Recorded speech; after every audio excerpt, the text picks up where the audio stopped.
Now, today on the video, Roger's going to co-host with me, but Roger is also not only going to co-host, but attempt to produce at the same time. A feat that has probably been tried before, but... Well, I mean, you've been doing it. Look, I've produced an image. A screenshot. Can he show screenshots and discuss the news of the day at the same time? I produced some toast with butter. The answer may surprise you. I stole that from Dateline. I used it. Then we had to find other I thought that was Prager. Was that you? No, it was me. Oh, okay. It was me and Dan. It's like, let's just start stealing. It's like, the answer may surprise you. And we joked, like, when they say that, it's probably nothing. Oh, it was you and Dan. Okay. Dan Mitchell, right? Yeah. Dan Fielding. What is he up to? Noodles. He's teaching. I think he was a PE teacher last I talked to him. No, wait. The last I heard, he was doing the Twit game show or gaming show or something.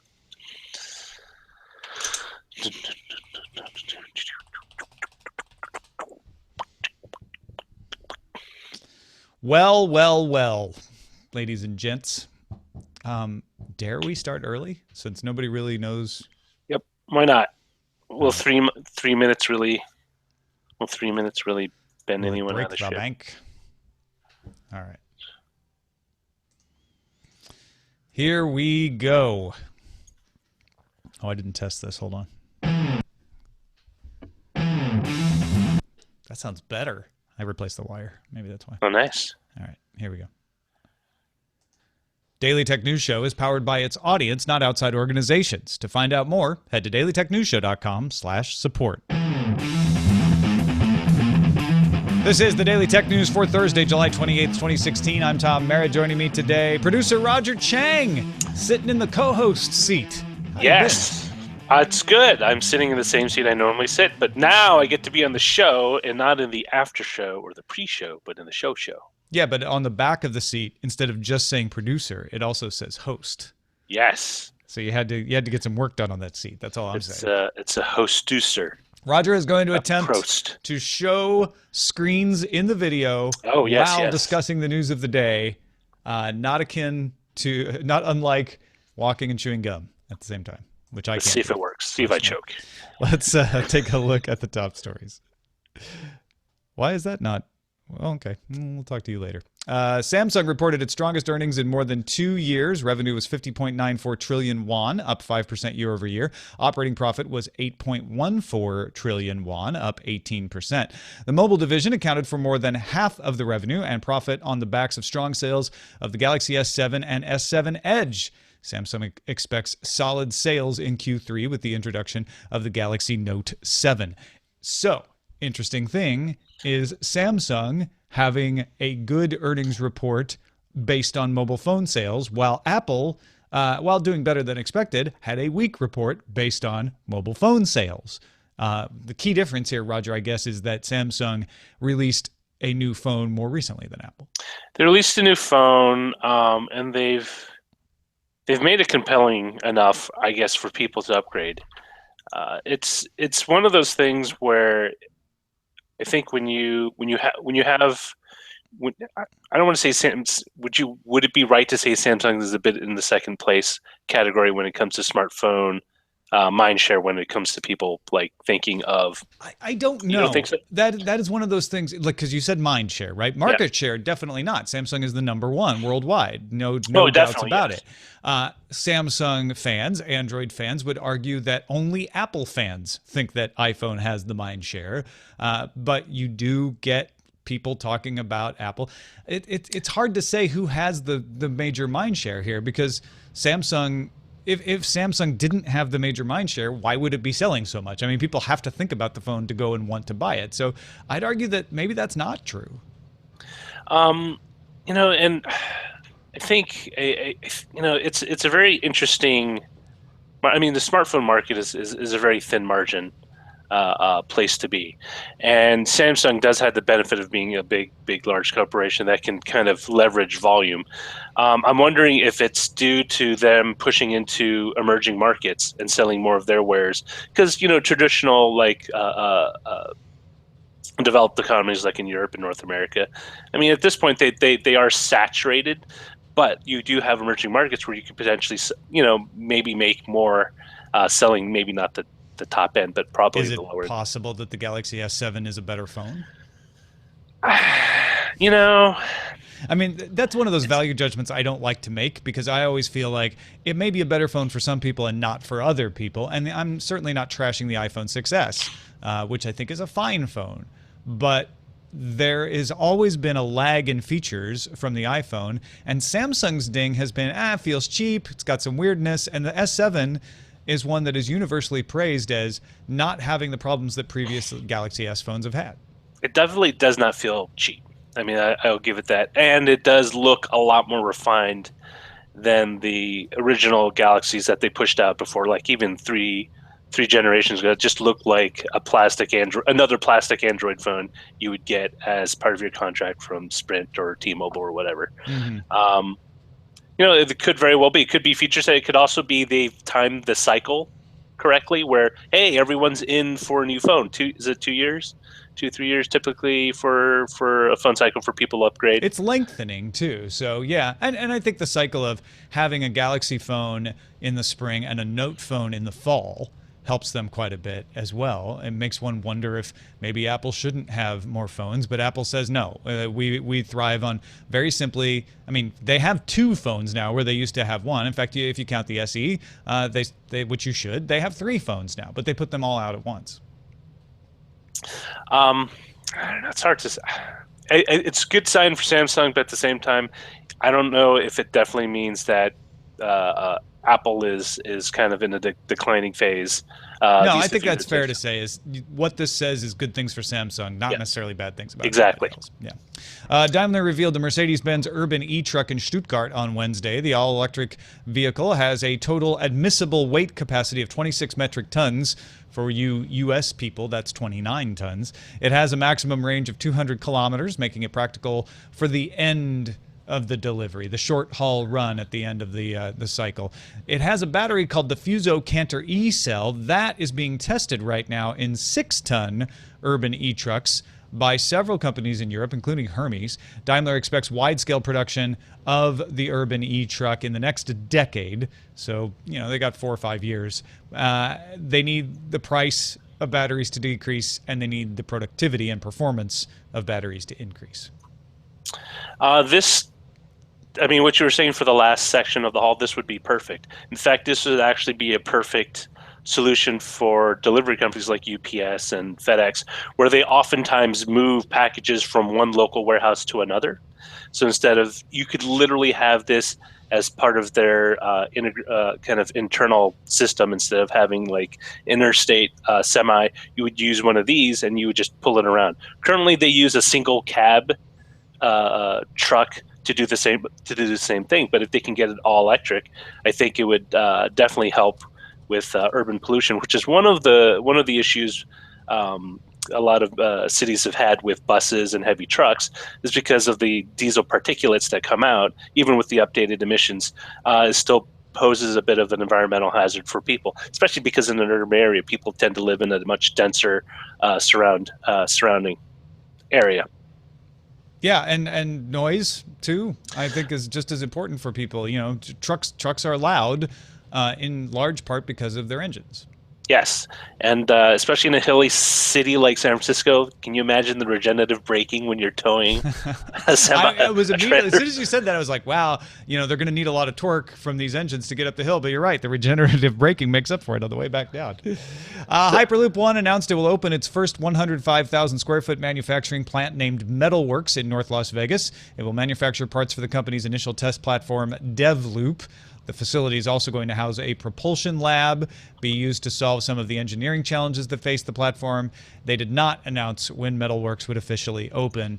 Hyperloop One seems to be gaining the edge, at least back to mindshare, by showing progress, showing a test to reporters, even if it was a very small test, announcing an actual factory is going to open, even though it hasn't opened yet. Both Hyperloop Transport, the one in California, and Hyperloop One have been talking to various countries in Europe. I think Hyperloop One talking in Russia, Hyperloop Transport talking in Slovakia, if I remember right. Yeah. Somewhere in Eastern Europe. But neither of them are producing anything yet. Yeah. And so this Hyperloop One just got like a little bit closer by saying we actually have a plant. Once that plant actually starts producing something, that will be material progress you can point to. However, they won't even tell you when it's going to open. So this is all still very touch and go. And Hyperloop One has their own off-stage drama with their former CTO or COO who is now suing them, and they're suing him back for saying he's stealing ideas and all kinds of drama around that too. I think, here, let me put my face back on. So I think one of the things these things are great at is producing PR videos that you can show. And I think what you were saying before is very important. You want to give the impression things are happening. Granted, perhaps not actual products that are coming out, but you want to give the feeling that there's activity. It's not a languishing idea or a product or a project. There's momentum, there's energy, and as long as you can get kind of the excitement around it, even if it's on say like a governmental level, that's beneficial, because the more people that get interested in this project means that the possibility, or at least the likelihood, of getting perhaps grants or loans, or the city's like, hey, you know what? Let's make a Hyperloop between Reno and Vegas so you can connect your two factories. It'll be awesome. We could transport products or half-welded items between. Well, and that seems to be what Hyperloop is trending to be used for most often, is cargo rather than passenger transport. I think if they can, I would not put it out of the realm of possibility that they try to do just a trial run between the two cities, because that is a fair distance. It's in a state that already looks like it's very amenable to Elon Musk and his ideas, and it's a proof of concept. It's like, hey, look, our factories are shuffling things between them using our technology. Isn't it great? Imagine what your city could benefit, or company can benefit. Like, you could call it the 21st century pneumatic tube. Back in the 1800s, early 20th century, you have the little cylinder and you pop it. Chicago had a very extensive network that allowed you to pipe it from one end of the city to another. Can you imagine if you could pipe something larger than a post, standard email, letter mail through a tube? It'd be awesome. Yeah, and even if Las Vegas isn't necessarily the most sensible logistical place to start a test, the fact that you have that Reno plant and Hyperloop One in Las Vegas as a test bed kind of is fascinating to me. And Musk does things like that because they make a splash and he's got the money to try it. So, don't forget, Hyperloop originated with Musk. He's the one that put the white paper out. It's other people who are taking the idea forward. I like this flight of fancy that you have put forth, Roger. I think it's pretty interesting. 21st century pneumatic tube. Breaking news, folks, just posted 13 minutes ago on her Medium. Veronica Belmont, host of Daily Tech News Show on Mondays, has announced she is joining the Growbot team as a product manager. So her bot love has reached fruition. She will be working with an actual bot team, Growbot. And the reason I mention it is that she has told me she will still be able to host the shows on Mondays, and they won't always have to be about bots. Although we'll have an in-house bot expert now, which is fantastic. Yeah, it'd be awesome. Growbots, Mighty View. Oh wait, that's GoBots. Security researchers like Tavis Ormandy and Matthias Carlson of Detectify Labs have both reported finding security holes in LastPass. A LastPass spokesperson told Wired it verified the reports and issued fixes. Carlson reports he received a bug bounty of $1,000. Some have said that seems low for something like LastPass. Keep in mind, LastPass didn't have a bug bounty program, so they just gave him something anyway. Users are encouraged to update LastPass on their browsers. You should always be updating if you're using a password manager like that. Tavis Ormandy took a little more dismissive tone than Matthias did. He said, do people use this? Because I just found a bunch of vulnerabilities, but he did responsibly disclose them, and LastPass says they fixed them. Matthias, on the other hand, said, found a problem with the extension. I notified LastPass about it. They fixed it. I got a bug bounty. It's all good. So my take on this has been there is no more thing to worry about with a password manager than has ever been. Darren Kitchen says, I don't like the idea of having all my passwords stored in the cloud in one place where people can get at them because vulnerabilities do exist. He said it is in fact better than the option of using the same password everywhere else. He's like, I get that, but there are better ways to manage your passwords like KeepPass, which keep them out of the hands of other people. However, he doesn't even use that because he says even then, he's like, what if I screw up? So there are good reasons to say I don't like password managers. However, compared to what most people do to manage their passwords, they are more secure than the typical practice, which is why somebody like Matthias Carlson says, I still believe that this is probably a decent thing, which is why I want to let them know about bugs. And you're already seeing a lot of headlines that say, LastPass broken, LastPass vulnerable, LastPass subject to hack. Everything is subject to hack. Everything finds vulnerabilities. From what I can see, this is the system working, where security researchers find vulnerabilities and report them, and they get fixed before they can become something that is exploited in the wild. And this goes without saying. There's no such thing as zero risk. There's no solution out there that will prevent you, a vault-like security on everything with the convenience and the ease of use of a password manager. But things like this do occur, and it should, at least in people's minds, highlight the need for things like two-pass authentication or two-factor authentication, where you do have a fail-safe just in case something does happen, where you're not completely, exposed if something does like this happens. Like, just imagine like having a gate in front of your house door where you just have two forms of security just in case. Not to say that using something like LastPass is a bad thing, but keep in mind that it's not foolproof, and you should have contingency plans just in case something does happen. Yeah, absolutely. And even Matthias says, this is something where if you have two-factor authentication on, you will not have the vulnerability I found. So you should always have multiple ways of securing things. If there's second factor or two-factor authentication available, you should always keep that in mind. You should always enact that. So yeah, I try to walk the balance with these stories because I don't want to sound like, hey, everything's okay, don't worry, put all your passwords in LastPass, because there are risks, but there are risks with everything, and finding vulnerabilities makes me feel better about products in general, because that means they were found. It's when you don't know that a vulnerability has been found and it makes it into the wild and gets exploited that causes the problems. Exactly. Yeah. And I'm not saying that can't happen with these password managers. It absolutely can, which is why you need to take the proper measures that Roger's talking about. Yeah. And go ahead. Just one thing, one last thing. Security is an active process. It's not something you can just set it and let it go on cruise control. You really have to be, you don't have to be on top of it at 24/7, but you do need to keep it in mind at least, once in a while.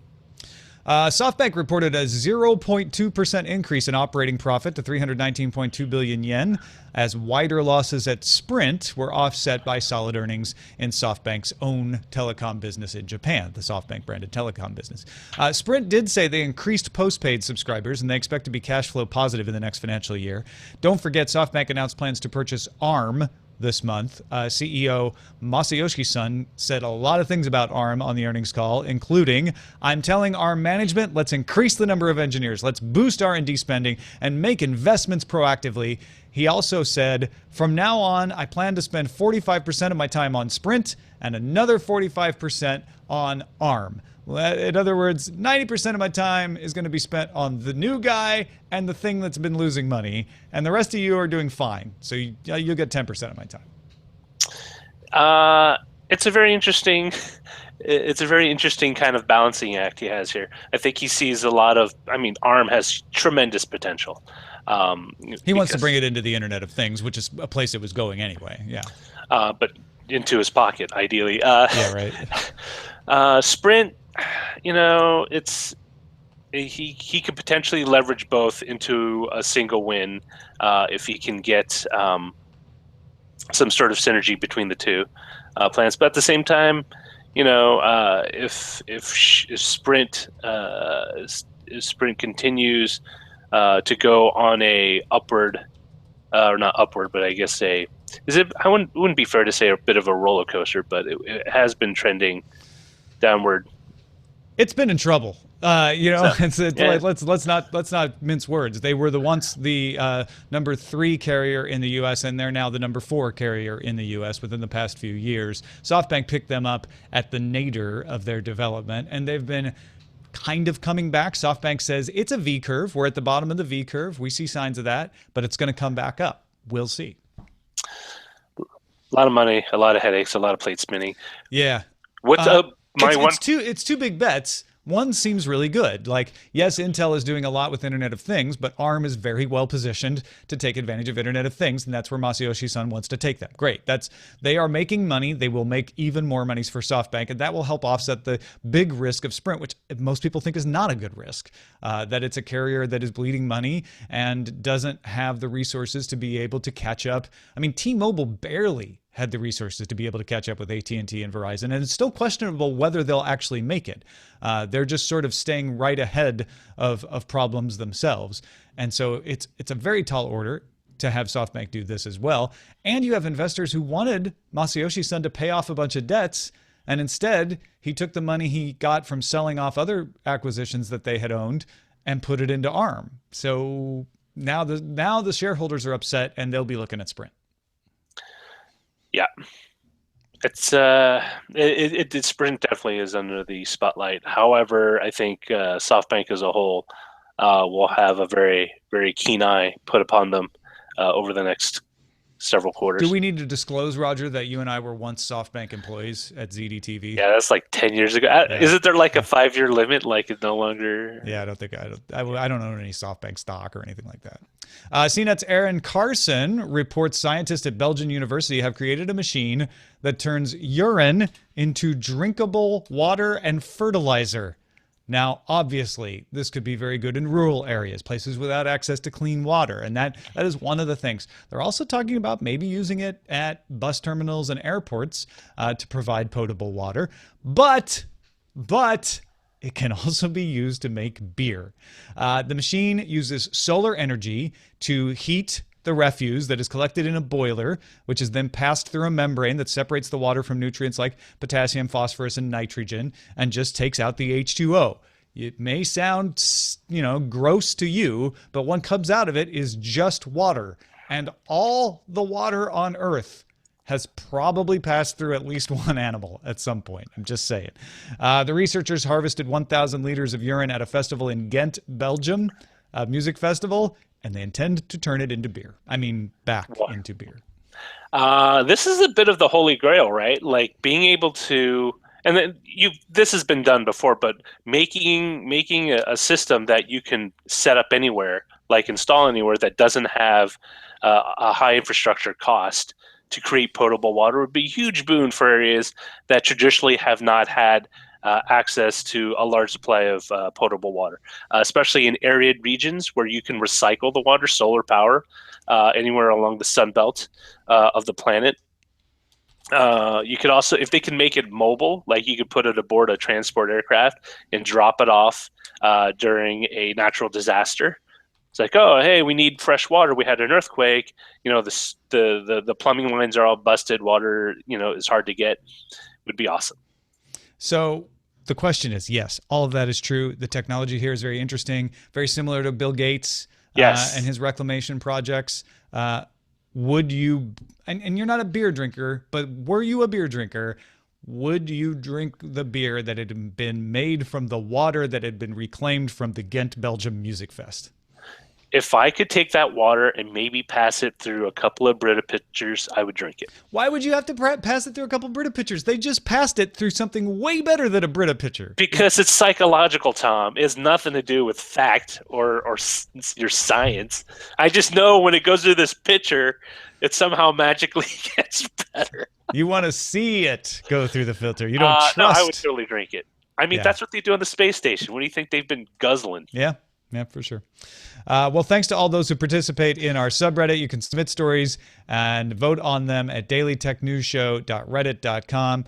Running Mag was one of the people who put in a LastPass story. Skyboard 13 was in there. SGH27, Strike It Rich 1, Benji Tech, another J Martin, and Flying Spatula, and many, many more. Join them and vote. dailytechnewsshow.reddit.com. And that is a look at the headlines.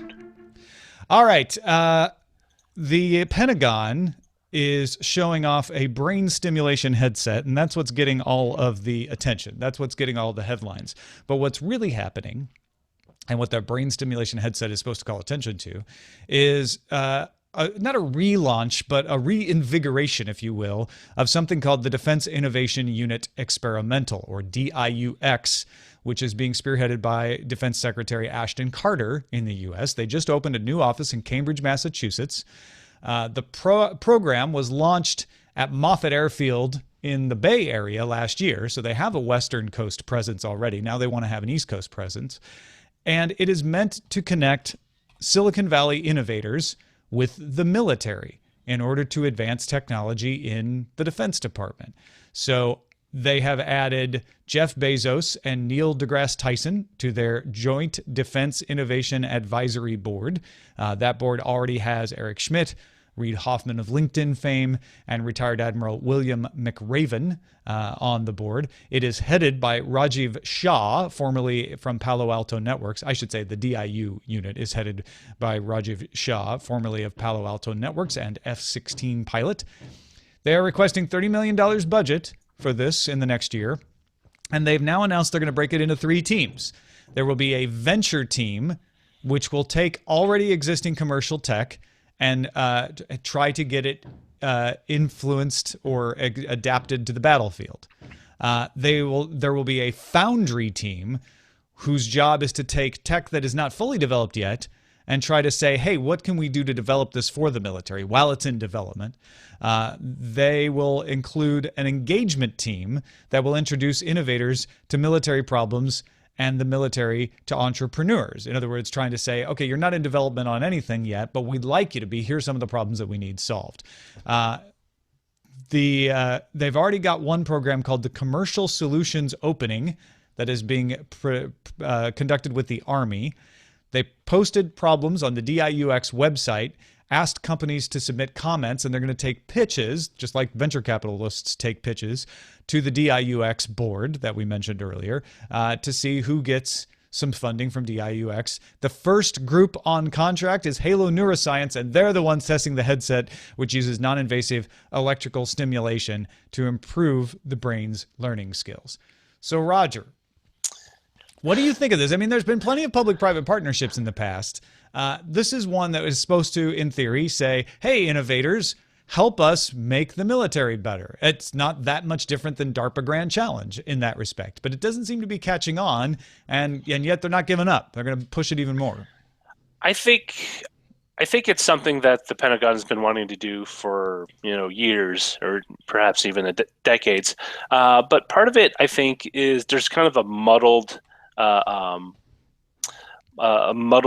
about exactly how this agency fits within the overall scheme of the Pentagon. Like, for example, DARPA, we know, invests in research into new technologies for the warfighter, whether it's autonomous robots, for example, the Vehicle Challenge, aviation, sensor capability, and stuff like that. I think there's some confusion over exactly what DIUx does differently than DARPA. And I mean, chief amongst these is, like we were talking before the show, DIUx is kind of like a Tinder for the Pentagon. It allows a particular problem to interface with a potential solution maker in the private sector. It has a lot of this. It has a lot of the elements that it needs, but I think it doesn't have a clear-cut purpose or mission statement that everyone can see and say, okay, I get it, I understand it. This is what we need to do moving forward. And part of it is just because the Pentagon is a huge, giant bureaucracy. There's a lot of overlapping footprints in that realm. But I think it's it's pretty cool. What's interesting is that for the longest time, a lot of these technologies, at least in the tech sector, were going the other way, right? GPS, radar, a lot of the stuff was claimed like, a defense contractor would develop something for the military. It's like, hey, wait a minute, we can use this for the private sector as well. But it's very interesting with the shift in the past 20, 30 years of doing what is referred to as COTS, or commercial off-the-shelf technology, to lower the costs of acquisition, implementation, and ideally rollout of a lot of things that we take for granted. For example, tablets. The Army for the longest time is trying to figure out, how do we integrate tablets in the Marine Corps? How do we integrate tablets into a squad-size unit so we can give them information on demand, real time, and then, and have it work effectively in that space, but not necessarily with a bunch of, add-ons and stuff that don't necessarily make it useful for someone in the middle of a firefight. Yeah, no, it makes sense to me on paper that you would want to encourage that. You'd want to give more information, right? So when the iPad comes out and the military says, finally, here's the tablet that we can use. I know that's not exactly what happened, but just for the sake of argument, let me oversimplify it. You might then say, well, shoot, the one thing that it doesn't do is this. I wish we would have been able to tell someone. How do we go and tell someone, hey, can you make it also do this kind of thing? Can you include this kind of security protocol in it? Can you make it ruggedized? Whatever those concerns are in the development cycle. So I get what DIUx wants to do. It doesn't seem like there's motivation to get Silicon Valley on board with this. Maybe that has to do with the ongoing distrust between the security apparatus, which isn't the military, it's the NSA and the CIA. But maybe there's just a little like, I just don't know, sure I want to get involved in any of this right now. Maybe it has to do with the fact that $30 million is not a big pool to draw from. And so it strikes me that they're trying to take a venture capital approach to this, which is smart because that's the language that Silicon Valley speaks, but they're not providing venture capital backing. They're not able to say, we can continue to fund you. We can do Series B, Series A, which is in fact what other units of the government do. There are venture capital arms for the intelligence services in Silicon Valley that do exactly that. They go and invest in companies. Part of it might just be in institutional legacy. I mean, the military has had such a long history of interfacing with industries, but they do it with, multi-year, multi-decade contracts that are worth, in some cases, tens of billions of dollars. And to be in a space where you need to be a light footprint and agile might be something new, and it needs to be something learned, at least by the various groups and agencies, which is why the DIUx exists, perhaps more as a proof of concept to convince other brass members, hey, this is something that is worth, funding. Let's put a feeler out there to see how this works initially. If we get at least a decent response, we can come back and say to the rest of the Defense Department, hey, look, this actually works. Air Force, Navy, Army, Marine Corps, whatever. Would you be up for me slicing some of your budget off so we could roll more money into this? So instead of piling money into a single project that sucks in billions of dollars, we could take those billions of dollars and maybe spread it a little more diversely and get things that we actually need in real immediately, rather than the things that are 20, 30 years off. Yeah, and that is not to say, I don't think either one of us are suggesting that the only way to do it is funding. There are other things DIUx can do. For example, they helped make Hack the Sky possible. It was a June 24th event at the Naval Postgraduate School that brought hackers together in a hackathon, allowing developers and coders a chance to play with the largest swarm of unmanned, presumably unarmed as well, unmanned systems ever assembled. So it was like, hey, hackers, you want to play with a bunch of UAVs, the largest ever assembled? Come to our event. 319 people RSVP'd, and they had a great hackathon. So there are non-monetary things that they can do as well that will get people fired up and be advantageous to both the participant and the military. But I'm not sure, Hack the Sky was not a DIUx operation. It was something they helped connect people with. And maybe that's what they would be best at. And if they really wanted to do a funding thing, that should be a separate thing that is operated as a venture capital arm. And I was thinking, like, Typically, having had to deal with the Pentagon before for a segment or two, in trying to get through their PR relations department is a big mix of bad and good. It's they have a well funded and they have a well trained staff, but at the same time they have to navigate this labyrinth Byzantine maze of who the right people you want to contact regarding such and such. I can see this is where the DIUx comes in super handy. You want to interface with someone. Hey, I got a new thing that might work out well for the F-15 jet. It's a simple product, $100 a plane, super cheap, adds tremendous capability. Who do I talk to? I can go through the DIUx and they say, well, okay, we'll interface you, DIUx. I can interface you with this general or this lieutenant or whatever in this agency, and you guys can talk. Like basically It's being Tinder. a matchmaker. It's a matchmaking app. Again, it's Tinder for the Pentagon. All right, let's get to our pick of the day. Jesse, a.k.a. Hometown Rival, reacted to our brief discussion on a new feature rolling out to selected Android devices that helps block spam calls and writes, hey, I know of a great third-party solution called Hiya, Hiya. This free app will identify potential spam callers, which will show as a block of orange with a big warning icon while your iPhone is ringing. The Android UI is a bit different from the screenshots in the Play Store. And then Zach has another pick in the same category called Extreme Call Blocker. There are a number of settings for the app, he says, but I have it set up to pick up and hang up on any number not in my contacts. This completely eliminates any residual voicemails from the spammers. It also loads the FCC spam number list, so these calls are automatically blocked. We'll have links to both of these in our show notes at dailytechnewsshow.com. Send your picks to us, folks. Feedback at dailytechnewsshow.com. You can find more picks at dailytechnewsshow.com/picks. Our message of the day comes from Andy, who writes, oddly, having Nintendo switch back to cartridges, which is the rumor of the Nintendo NX, would make me like the idea of the NX even more. In the mobile gaming world, size is a big factor. Optical discs are really not practical. Small discs don't hold very much. The spinning draws a lot of power, load times are slower, and scratching is an issue. Full-size Blu-ray discs only hold 50 gigabytes. Compare that to SD cards that can hold 512 gigabytes in a thumbnail-sized package, and you have to wonder why even PlayStation and Xbox are still using discs. And I guess they're cheaper.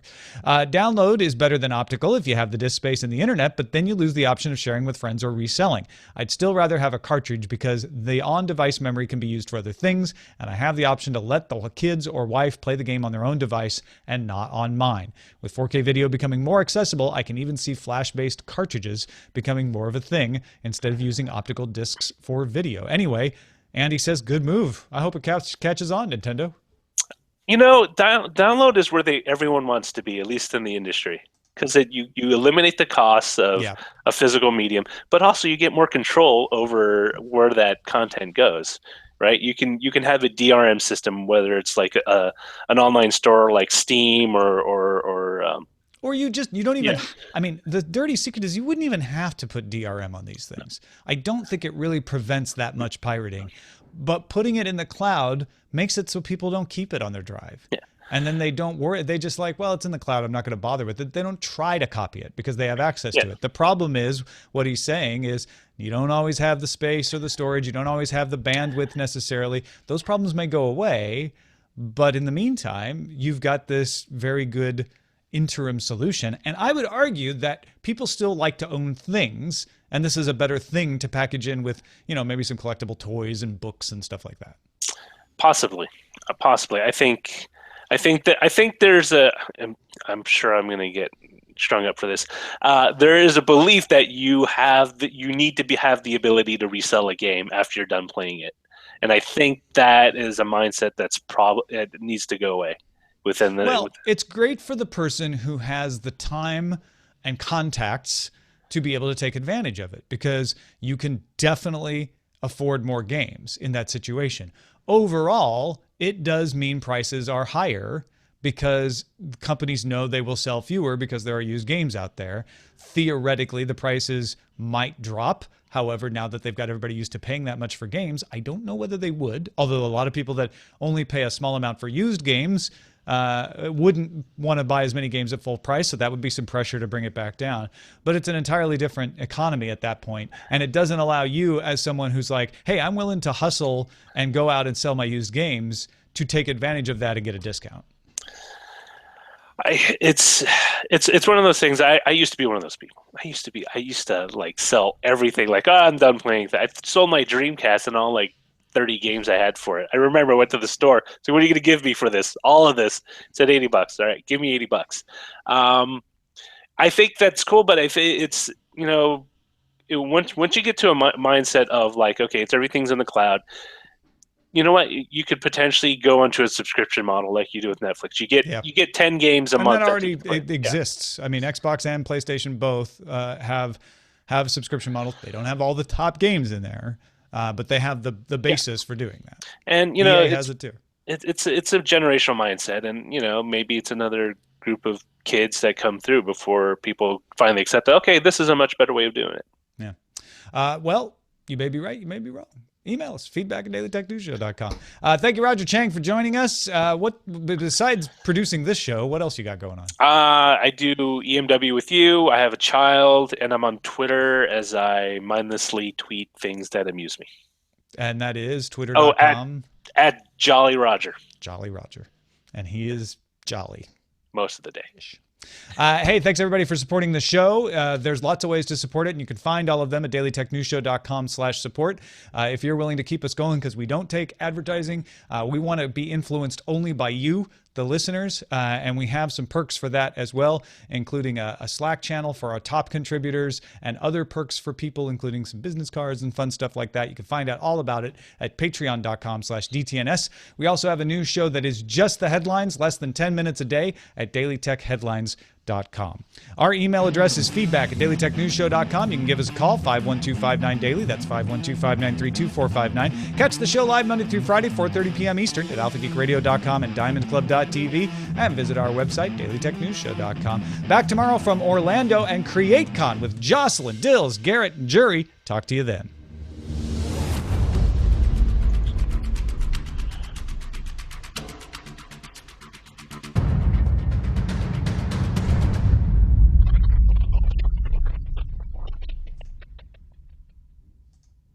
Sounded. Yeah, not sure what happened there. That was really weird. I have a new cable, and this happened to me at Scott Johnson's place.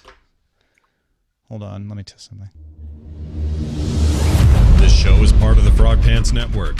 Get more at frogpants.com. Oh, you were getting the bleed over. Yep.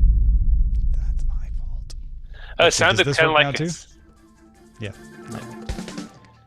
Totally sounded like a horror, like Funhouse. Oh, good. Awesome. I hope that worked well. Yeah, that was great. Good job on the research for the DIUx. That was fantastic. Tinder. Oh, hypersuits. Oh, I get it. Hypersuits. Can you arm me now? Stop blowing up my text messages, Justin, Robert Young, Brian Brushwood, and Garrett Weinzierl. Titles: Tinder for Pentagon, Shark Tank: DOD. Get it? You pitched to the Shark Tank, but it's just like it should be Shark Tank Pentagon edition. Can you arm me now? It's like ties in the arm with SoftBank with this main story. Can you arm me now? Good. All water on Earth has been peed in. It's true, it has. Playing the hyper card. Go to the bathroom, I'm thirsty. Ha! It's funny. Gross, but funny. The Pentagon is the new Pied Piper, allusion to Silicon Valley. All hype and no loop. It's pretty funny. The Internet of Arms, SoftBank's arms. Oh, we did something like that before. DIUx is the Tinder for the Pentagon. DOD wants some Bezos. That sounds kind of dirty. Pentagon X. I like Tinder for Pentagon or Shark Tank, but I would change it instead of DOD. I would change it to Pentagon Edition. I like Tinder for Pentagon. Okay. Tinder for the Pentagon. That one works for me. I'm also trying to get these cranked out. Well, I'm trying to replace the Frog Pants and Diamond Club things that didn't work. Bezos. You say Bezos and I say Bezos. He kind of reminds me of Harry Shearer if you shaved Harry Shearer's head. Like if he was bald. Bezos does. They should do a movie called Rocket Man, where it does like it's a little documentary of how Bezos and Musk are like striving to become like space entrepreneurs. Space entrepreneurs. Also, I think Amazon should implement some sort of quasi-military rank system like they do in Scientology. You have like the CEO has epaulets and like little like ribbons and medals for the best CEO ever award. I like it, man. I'm not even joking. I like it. It's because I was watching this thing on the secret history of Scientology music, and I thought it was the funniest thing. And they had the picture of the Sea Org thing.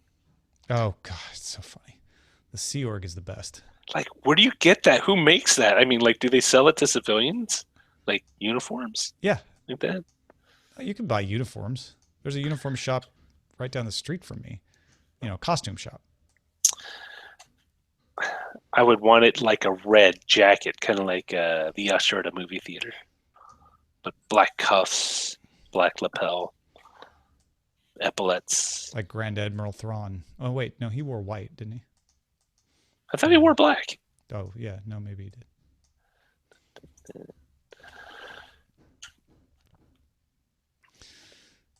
So cover for me. I'm going to try to fix this. Okay, so people in the audio stream will likely hear me trying to fix it. Wait, have you seen the movie The Master? Wait, which movie is The Master, Shane?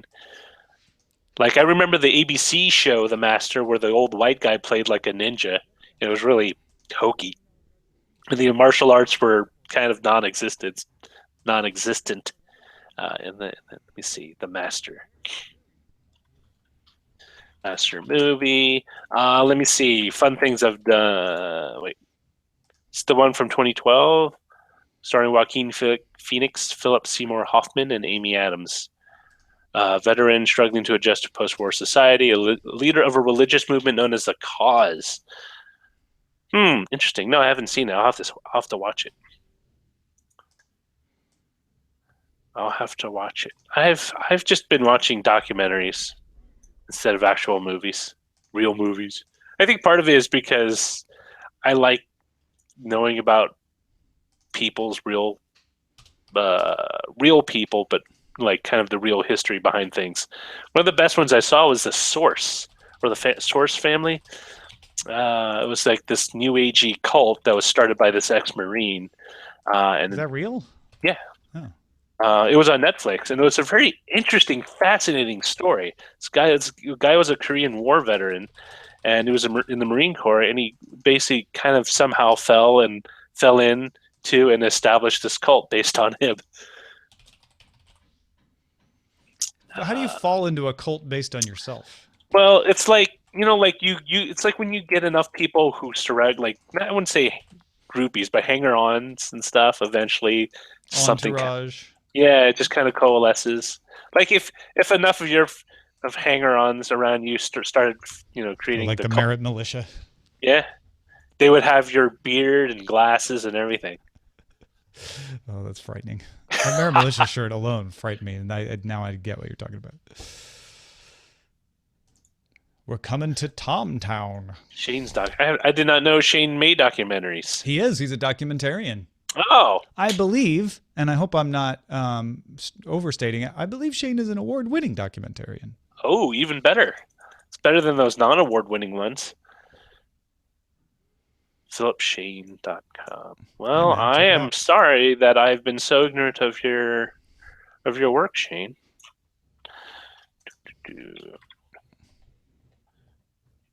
Sure, someone's told me, but somehow I'm probably... Oh, Being Elmo. Nice. Wingspan, Dancing in Java, The Promised Land, Revolution, Last of the First, Andrews. I've always wondered, Shane, how do you exactly pick the matter or like the content or the story you want to do? Is it based on suggestions, or is it something that you have an idea and like, I really want to do this? I think I did see Elmo. It's been a while though. Yeah, I think I saw it when it came out on Netflix. I think I watched it maybe a couple of years ago or a year ago. Sometimes I've hired others I pitch. Others I suddenly access to. It's pretty cool. Documentary. I like being Episcopalian. I've always wanted to do a documentary on the life and times of tech TV, but like all the sordid details that no one ever knew, no one ever hears about. Like how Tom Merritt and Eileen Rivera hooked up. Oh, that's the tame stuff. I'm talking about how everyone else hooked up. all the crazy parties and shenanigans. Lots of shenanigans. It's kind of funny because it reminds me a little bit of how a lot of the early Silicon Valley companies, when they got started, they were staffed with people under the age of 30. There was a lot of this, there's a lot of the same mindset. Energetic, young, attractive people hanging out with other energetic, young, attractive people. Docudramaries. Docudramaries. The camel of documentaries. Yes. It's a documentary based, a documentary by committee, or maybe a documentary of a committee. Dun, dun, dun, dun, dun.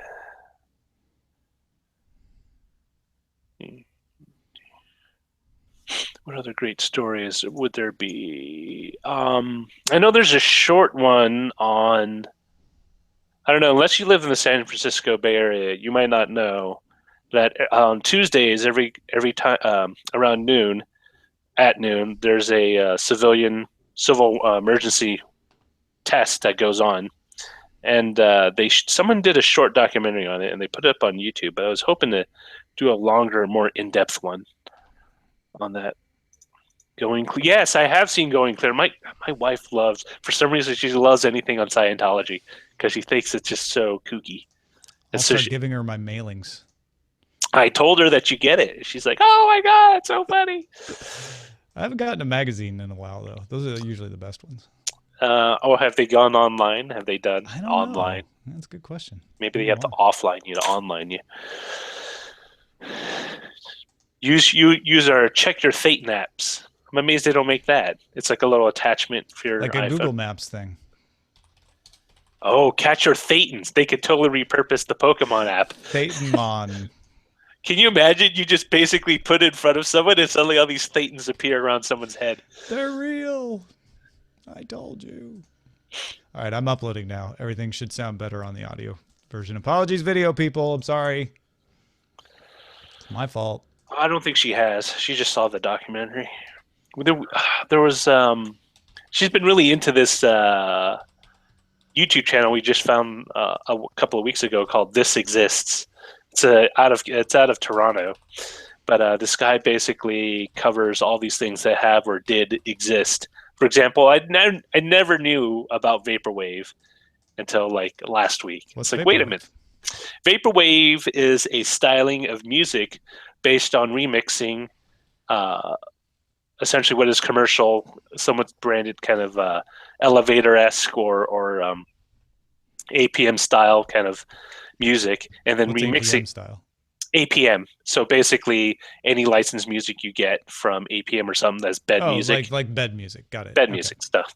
And turning it into a kind of more of a trancey electronica form music. So taking elevator music and making trance out of it? Is that roughly it?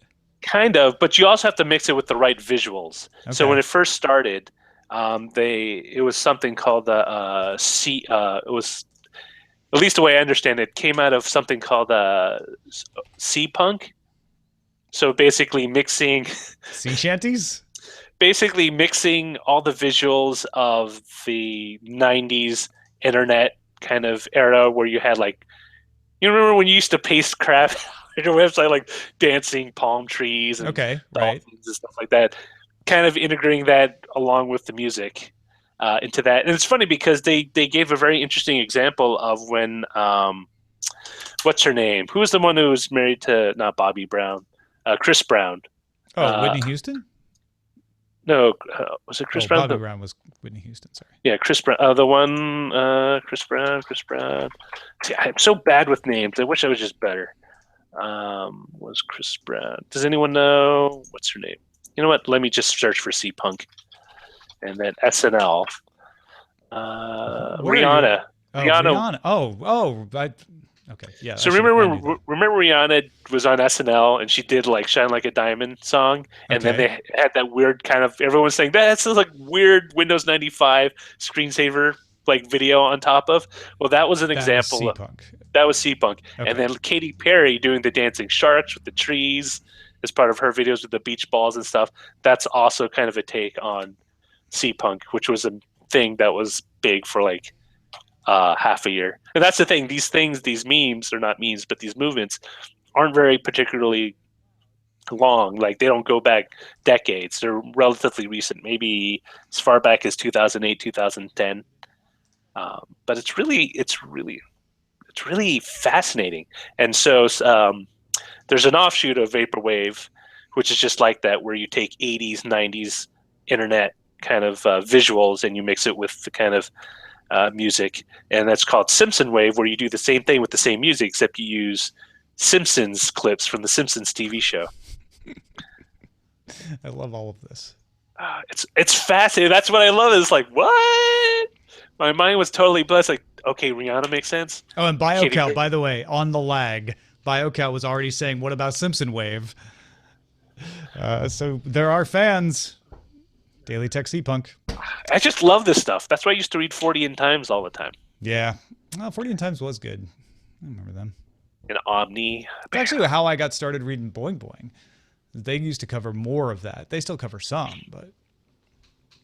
All right. That is it for this episode, this early episode of Daily Tech News Show. Thank you all for joining us. We will see you at the regular time tomorrow, but from Orlando. And I think Len will be illustrating as well remotely. He'll still be in Ohio, but everybody else will be in the same room with me. So we'll see how that works. Thanks, everybody. Bye. Bye.